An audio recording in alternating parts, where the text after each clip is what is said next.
So it is a very fine line that we have to walk.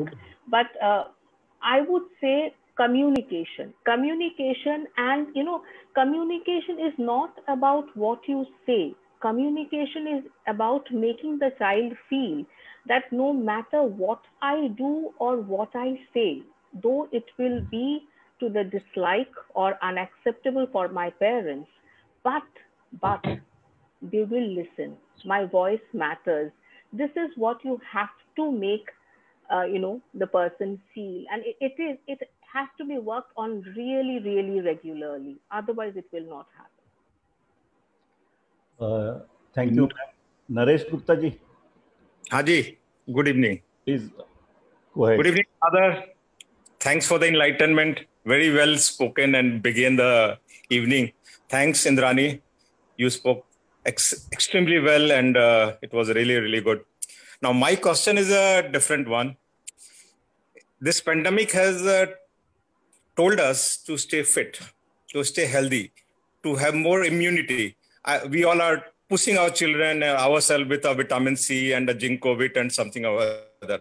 But the biggest vitamin is from the nature itself. That is vitamin D and other vitamins which children were getting when they were going to school. While going, coming, they were exposed to sun. While being in the school, they were in the field getting sun. Otherwise, also they are playing cricket, soccer, anything and everything, all kind of game, outdoor games. But because of this online classes and because not being unable to go out, they are unfortunately denied of all these vitamins and the nature and the sun gods, sun rays and everything.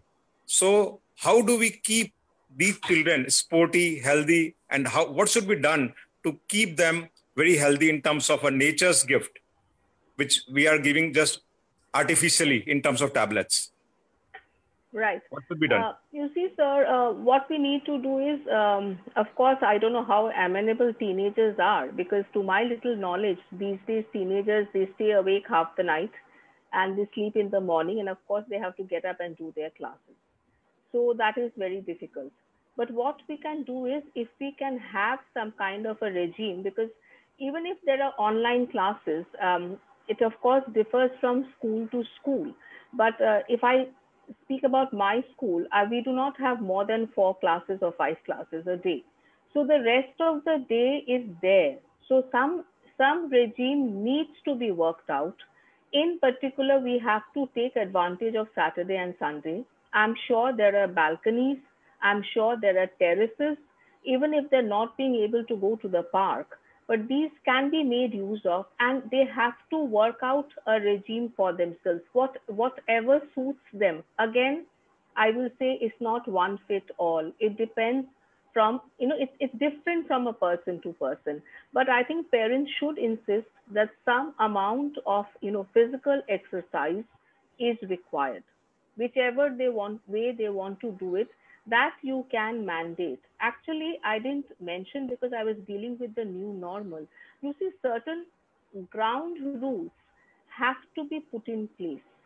That is very important, and those are certain, like some rules, some certain areas it's negotiable, some rules it's non-negotiable, and here the parent also needs to be a little strict, because at times what I find is, parents are also quite scared of doing or saying things, but that should not be the case. It is a two-way process, because in the pandemic, what you see is that your children are far more tech savvy than many of us are. And they are finding it wonderful to teach us. So that is a point that you can make use of. Get them, empower them, and get them, you have to be really, what should I say, smart about it, to get them to do things your way without them realizing it's happening. It has to be done very, very insidiously that would be my advice. But regarding what you said about physical activities, there has to be a regime somewhere. And where both agree, do not impose, it will not work. They will do it out of, fear maybe for a couple of days, but it will not work. It's rather you sit and talk about it and say, okay, fine. And let's both of us do it together. So that way it can happen. Otherwise, I don't see it happening. If you impose, it's not going to happen because they're going to rebel. Thank you, madam. Bharat Bhai, can you come up with your question? Yeah, so good evening, everybody. I'm very happy to be part of this, ma'am, and thank you very much for spending your time. So, ma'am, my question is that we still don't know how much of our journey is still left in the pandemic. So today is the 5th month is over, almost exactly on March 21st it started, and we still don't know. So children ask us questions that Papa or Mummy, when will it end? And I mean, the question scares probably us more than them. We are scared about work, livelihood, and everything. So this is one, ma'am, how to tackle. How we don't know how to answer this unanswerable question. How much of it is left? And two, ma'am, the most important question is gadgets have really they have pounced upon us. So whether it is Netflix or Prime or television or YouTube, I mean, earlier I could tell them don't do this, do this, but now like I cannot tell my son or my daughter they don't do this. Then if they don't do this, then they what do they do? Because I'm asking them not to go out of the apartment. I'm not asking them they not to go out to the park. I myself going out very restrictively. So I mean, we have been consumed by the gadgets like never before. So what do we do? There are two parts to your question, and I'll answer both parts. One is you have to be very honest with them and tell them even you don't have the answer. None of us have the answer. So yes, we are waiting for the vaccine. When that will happen, we do not know. We also know, if they can do a little bit of research, and not through WhatsApp University, but proper research and find out what exactly is the status. But yes, future is absolutely uncertain, and you have to be very honest with them. There is no harm in being honest. That way you do not disappoint, because and only thing you have to tell them is that I don't know the answer, but all I know is that we are in it together. So what may, we are going to deal with it. That is the assurance you have to give. Regarding gadgets, with the online classes, their research work, not much can be done, but definitely we can have a rule in the house as, a kind of a detox time. There is always this, I'm sure most of you are aware of this, that you can have that, 1 hour of the day, start off with, small baby steps, that 1 hour of the day, let's say 8 to 9 or 9 to 10, when we are having dinner, we will have no gadgets around. But here you also have to lead by example.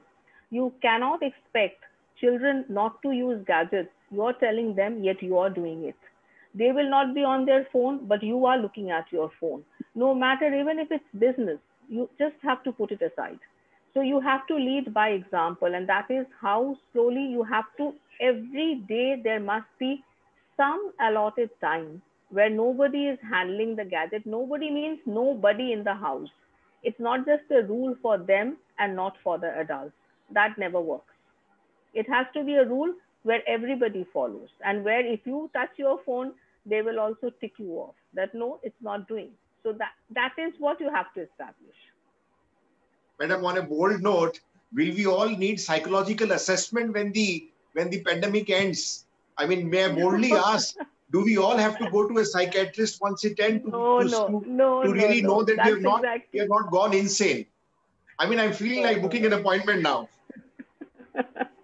Not at all. Not at all. That's exactly what I said. Nowadays there's a lot of things that, my child needs counseling. No, if we as parents, if we are a little sensitive, a little alert, we listen to them, we let them speak. We do not oppose their view right there and then. We don't react. Yet, we don't have to accept everything that they say. Many a times children will tell you, if you ask them something that you won't understand. So answer back by saying, yes, I won't understand, but if you explain to me, I surely will. So, treat them with respect, treat them with individuality.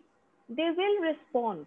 I can really assure you about that. It does work. They actually want somebody to listen to them, somebody to accept that they have grown up and they have views of their own, and their views can be absolutely divergent from yours, but that doesn't make them wrong. It's a different view. We don't have to prove anybody wrong in this. I hope I have been able to answer. I've Thank you. tried Yes, to yes. answer Thank you very your much. queries. Thank you very much. Indeed, you have, ma'am. Thank you. Jitu bhai, Very good evening, ma'am. So my earlier speaker, he just preempted what I was about to ask you. But taking a little digression, I am more optimistic, and I would presume that maybe most of the part of this new norm is gone, and it is a little of time left in hindsight before we come back to the normal. Yes. My question is, being a parent of two growing children, who are students of this esteemed institution, now outside the confines of the disciplined environment when they are at home. Tomorrow, when it comes back to the normal scenario, how are we going to deal with that situation, and how the conditioning should happen today so that it is not difficult to come back to the open world again. The strife between physiological, psychological, and circumstantial environment that we are today, how do we keep ourselves attuned of the tomorrow?